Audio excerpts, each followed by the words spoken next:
श्रीराम मंदिरामध्ये श्रीराम जन्मोत्सवाचा कार्यक्रम आज संपन्न होतोय।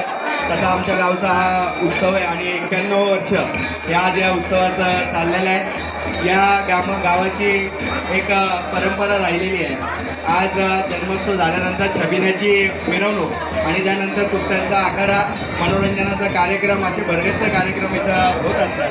गुढीपाडवा ते रामनवमी असा श्रीरामाचा जप आणि त्यानंतर हा उत्सव असा भरगच्च कार्यक्रम हे ग्रामस्थांच्या वतीनं श्रीराम मारुती सेवाभावी ट्रस्टच्या वतीनं आयोजित केले जातात। आणि गेले कित्येक वर्ष पुणे जिल्ह्यातच नव्हे तर महाराष्ट्रामध्ये आमच्या जोडलेजींची एक विशिष्ट पद्धत जी आमची खेळायची आहे ही परंपरा आम्ही आतापर्यंत जपत आलेलो आहे। आपण जर इथं उपस्थित असलात तर संध्याकाळी आपण नक्कीच त्या परंपरेचा लाभ घ्याल अशी इच्छा व्यक्त करतो। जय श्रीराम। जय श्रीराम। जय